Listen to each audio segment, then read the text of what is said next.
Supreme court ने केंद्र सरकार को रूस यूक्रेन युद्ध में मारे गए और लापता भारतीयों के परिवारों की मदद करने का आदेश दिया है। अदालत ने विदेश मंत्रालय से नोडल अधिकारी नियुक्त करने को कहा। यह अधिकारी शवों की पहचान, डीएनए मिलान और परिवारों से समन्वय करेगा। जुलाई में मानसून कमजोर रहा और 1901 के बाद सबसे कम बारिश दर्ज की गई। इससे खेती और जल भंडारण को लेकर चिंता बढ़ी है। मौसम विभाग के अनुसार अगस्त और सितंबर में बारिश की स्थिति पर सभी की नजर रहेगी, जिससे खरीफ फसलों पर असर पड़ सकता है।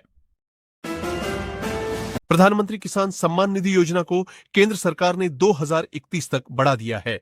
अब पात्र किसानों को पहले की तरह हर साल 6,000 रुपए 3 किस्तों में मिलते रहेंगे। सरकार ने योजना के लिए 3.15 लाख करोड़ रुपए के बजट को मंजूरी दी है।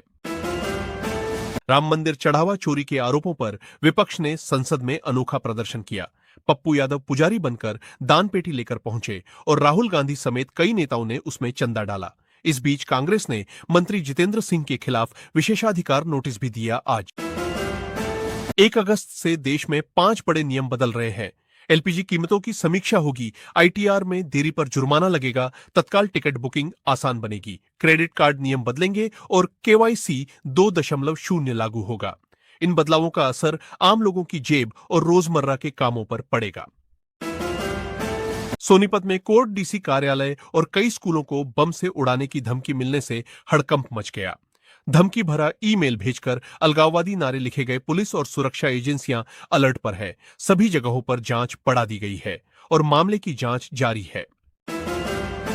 सारनाथ को यूनेस्को की विश्व धरोहर सूची में शामिल किया गया है। यह भारत का 45वां धरोहर स्थल है। दूसरी ओर भारत और अफ्रीकी संघ ने नई दिल्ली में होने वाली इंडिया अफ्रीका फोरम शिखर बैठक को इबोला वायरस के चलते स्थगित कर दिया है, ताकि सभी की सुरक्षा सुनिश्चित की जा सके। देश की पहली वंदे भारत मालगाड़ी फ्रेट ट्रेन का ट्रायल रन सफलतापूर्वक शुरू हो चुका है। यह ट्रेन 145 किलोमीटर प्रति घंटे की रफ्तार से ट्रैक पर दौड़ी। इसके शुरू होने से देश में तेज गति से माल परिवहन आसान होगा। असम में आई भीषण बाढ़ के बीच बॉलीवुड सितारे मदद के लिए आगे आए हैं। अभिनेता कार्तिक आर्यन और आयुष्मान खुराना ने मुख्यमंत्री राहत कोष में योगदान देकर राहत कार्यों में हाथ बटाया है। उन्होंने प्रशंसकों से भी मदद की अपील की है। राष्ट्रमंडल खेलों कॉमनवेल्थ गेम्स में भारत का शानदार प्रदर्शन जारी है। वेटलिफ्टर लवप्रीत सिंह ने शानदार प्रदर्शन करते हुए कुल 388 किलो भार उठाकर रजत पदक, सिल्वर मेडल अपने नाम किया। उनकी इस उपलब्धि से देश में खुशी का माहौल है। शिक्षक पात्रता परीक्षा टीईटी पेपर लीक मामले में पुलिस ने बड़ी कार्रवाई करते हुए 14 आरोपियों को हिरासत में लिया है। जांच एजेंसियां इस गिरोह के तार खंगाल रही हैं, ताकि परीक्षा प्रणाली को पूरी तरह पारदर्शी और सुरक्षित बनाया जा सके। पाकिस्तान के ब्रॉड पीक पर्वत पर भयानक हिमस्खलन की घटना सामने आई है। मशहूर पर्वतारोही निर्मल प्रजा समेत 10 पर्वतारोहियों के लापता होने की आशंका जताई जा रही है। घटनास्थल पर खोज और बचाव अभियान तेजी से चलाया जा रहा है। जम्मू कश्मीर में हो रही लगातार भारी बारिश और खराब मौसम के कारण अमरनाथ यात्रा को अस्थायी रूप से रोक दिया गया है। श्रद्धालुओं की सुरक्षा को ध्यान में रखते हुए प्रशासन ने यह फैसला लिया है और मौसम सामान्य होने का इंतजार किया जा रहा है। असम में भारी बारिश के कारण बाढ़ की स्थिति बेहद चिंताजनक बनी हुई है। राज्य के कई जिले जलमग्न हो चुके हैं और लाखों लोग प्रभावित हुए हैं। प्रशासन की तरफ से प्रभावित इलाकों में राहत सामग्री और मदद पहुंचाई जा रही है।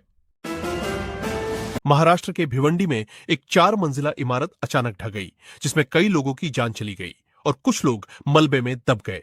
एनडीआरएफ की टीमें राहत और बचाव कार्य में जुटी है और घायलों को अस्पताल पहुंचाया जा रहा है। मुख्य चुनाव आयुक्त और चुनाव आयुक्तों के चयन की प्रक्रिया को लेकर सुप्रीम कोर्ट ने सख्त रुख अपनाया है। अदालत ने प्रधानमंत्री की अगुवाई वाली समिति की निष्पक्षता पर सवाल उठाए हैं और पारदर्शी प्रक्रिया सुनिश्चित करने के निर्देश दिए हैं। घरेलू तेल और गैस उत्पादन बढ़ाने के लिए केंद्र सरकार ने समुद्र मंथन योजना को मंजूरी दी है। 84,084 करोड़ रुपए की इस योजना के तहत समुद्र में नए तेल और गैस भंडार खोजे जाएंगे। इससे आयात पर निर्भरता घटेगी, ऊर्जा सुरक्षा बढ़ेगी और देश में उत्पादन को मजबूती मिलेगी। पश्चिम एशिया से राहत भरी खबर सामने आई है। डोनाल्ड ट्रंप के 20 सूत्री शांति प्रस्ताव पर हमास ने अपनी सहमति जता दी है। इस समझौते के तहत गाजा में सैन्य गतिविधियों को रोकने और निशस्त्रीकरण की बात कही गई है, जिससे युद्ध विराम की उम्मीद जगी है। केंद्र सरकार ने प्रधानमंत्री नरेंद्र मोदी का वीडियो हटाए जाने के मामले में मेटा की ग्लोबल टीम को तलब किया है। सरकार एल्गोरिदम में संभावित पक्षपात और कंटेंट मॉडरेशन प्रक्रिया पर जवाब मांगेगी। मेटा ने तकनीकी गलती बताते हुए माफी मांगी, लेकिन सरकार संतुष्ट नहीं है। लोकसभा में जन्म और मृत्यु पंजीकरण संशोधन बिल 2026 पारित हो गया। विपक्ष ने छात्र प्रदर्शन पर पुलिस कार्रवाई के विरोध में हंगामा किया, इसलिए बिल पर चर्चा नहीं हो सकी।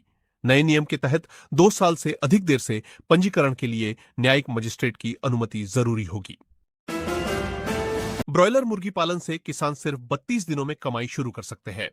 विशेषज्ञों के अनुसार अच्छी नस्ल के चूजे, संतुलित आहार, साफ सफाई और सही तापमान बनाए रखने से मुर्गियां तेजी से बढ़ती हैं। सही प्रबंधन अपनाकर कम लागत में बेहतर मुनाफा कमाया जा सकता है।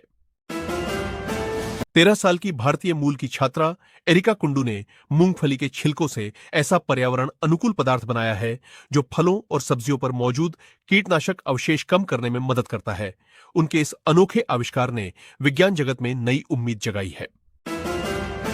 बिहार में राजनीतिक बयानबाजी तेज हो गई है। आरजेडी ने प्रशांत किशोर की जन सुराज पार्टी को बीजेपी की बी टीम बताया। पार्टी ने बिहार सरकार के मंत्री दीपक प्रकाश पर सवाल उठाते हुए उनके इस्तीफे की मांग की।